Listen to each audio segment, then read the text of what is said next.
السلام علیکم ویورز، امید کرتا ہوں کہ آپ سب لوگ خیر و خیریت سے ہوں گے اور اسلامک ریچ کی نیو ویڈیو میں آپ کو خوش آمدید کہتا ہوں۔ اگر اسلامک ریچ کو سبسکرائب نہیں کیا تو سبسکرائب کر کے ساتھ لگا بیل کا آئیکن دبا لیں۔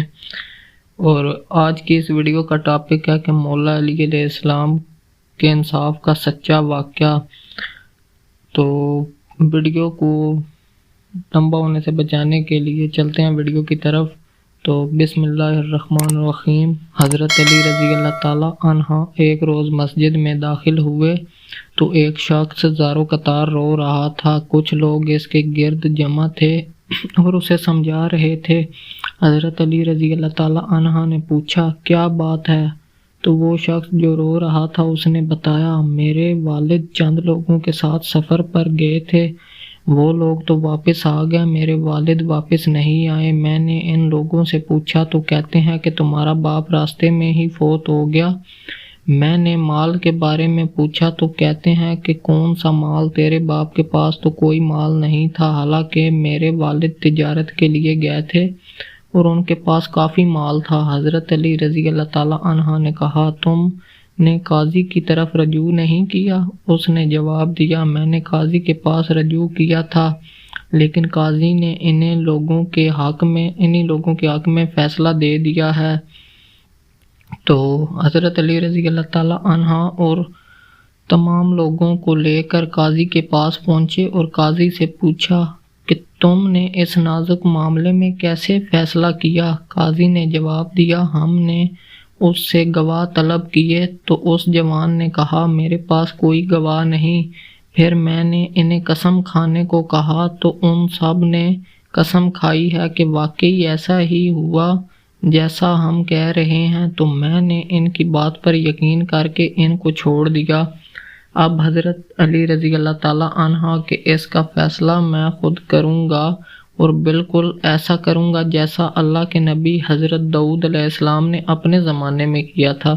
حضرت علی رضی اللہ تعالیٰ عنہ نے چند سپاہیوں کو بلایا اور ایک ایک شخص کو ایک ایک سپاہی کے حوالے کر دیا اور ان لوگوں سے کہا کہ تم کیا سمجھتے ہو کہ ہم تمہاری حرکتوں سے ناواقف ہیں؟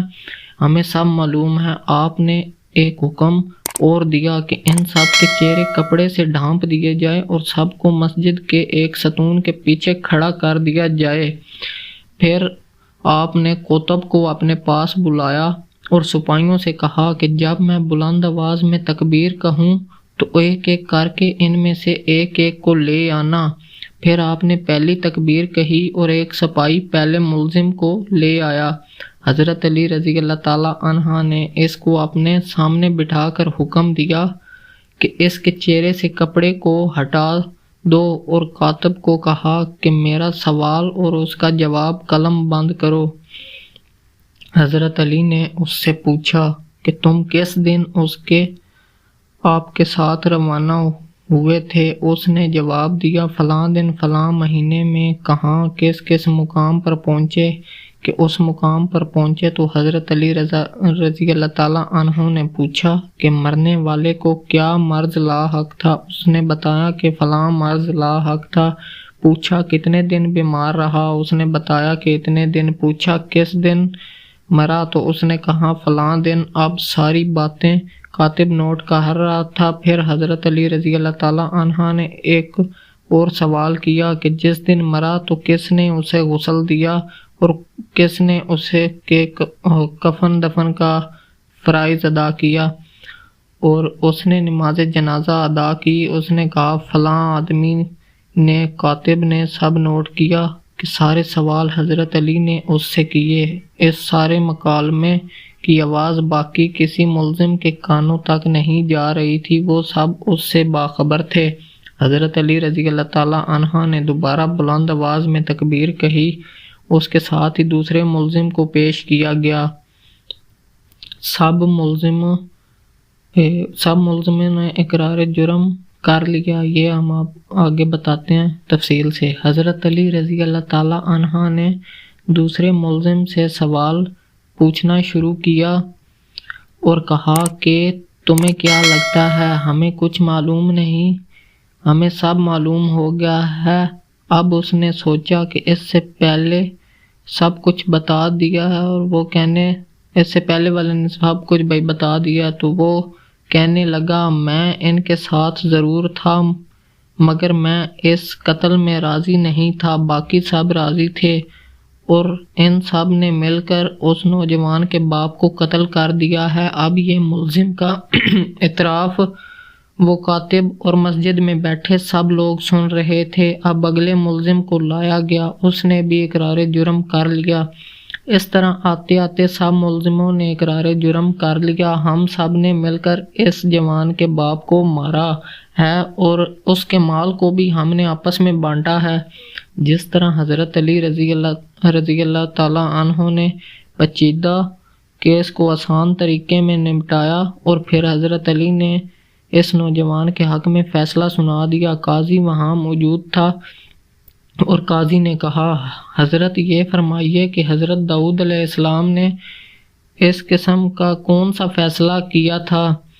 تو حضرت علی رضی اللہ تعالیٰ عنہ نے اس کے بارے میں بتاتے ہوئے فرمایا کہ ایک دن اللہ کے نبی ایک راستے سے گزر رہے تھے کہ کچھ بچے ایک بچے کو مات الدین کہہ رہے تھے یا چڑھا رہے تھے، تو حضرت داؤد علیہ السلام نے بچے کو اپنے پاس بلایا اور اس سے اس کا نام پوچھا، تو اس نے کہا کہ میں مات الدین یعنی دین مر گیا، نعوذ باللہ۔ پوچھا کہ تیرا یہ نام کس نے رکھا؟ تو بتایا کہ میری ماں نے۔ تو حضرت داؤد علیہ السلام نے اس کو لیا اور اس کی ماں کے پاس تشریف لے گئے۔ پوچھا کہ اس بچے کا نام مات الدین کیوں رکھا؟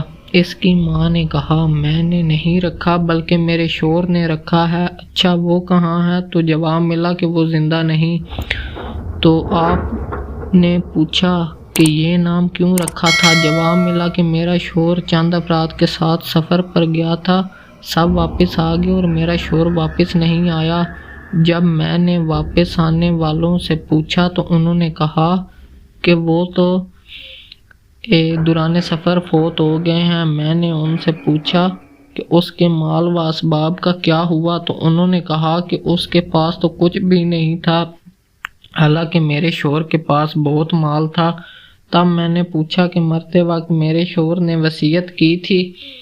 تو انہوں نے جواب دیا، ہاں۔ میں نے پوچھا کہ وہ کیا تھی؟ کہنے لگے، تیرے شوہر نے کہا کہ میری بیوی سے کہنا جب کوئی بچہ پیدا ہو تو اس کا نام مات الدین رکھ دینا، کیونکہ اس وقت اس کی بیگم امید سے تھی۔ تو جب میرے ہاں اولاد ہوئی تو میں نے شوہر کی وصیت کے مطابق بچے کا نام مات الدین رکھ دیا۔ اب حضرت داؤد علیہ السلام نے پوچھا کہ کیا وہ لوگ ابھی زندہ ہیں جو واپس آ گئے تھے؟ اس نے کہا، جی ہاں وہ زندہ ہیں۔ تو حضرت داؤد علیہ السلام نے اس کو ساتھ لیا اور ان کے گھروں میں گئے اور سب کو گرفتار کروایا۔ پھر اس معاملے کا فیصلہ بھی بالکل اسی انداز میں کیا جیسے میں نے آج کیا ہے۔ اللہ سے دعا ہے کہ وہ ہمیں جھوٹ اور فریب سے بچائے اور نیک اعمال کرنے کی توفیق عطا فرمائے۔ دوستو، آپ کو اسلامی واقعہ اچھا لگا تو اسے اپنے دوستوں کے ساتھ ضرور شیئر کریں اور اسلامک چینل کو سبسکرائب کر لیں، اور ایسے مزید نئے اچھے واقعات سننے اور دیکھنے کو ملیں گے آپ کو اسی چینل پر۔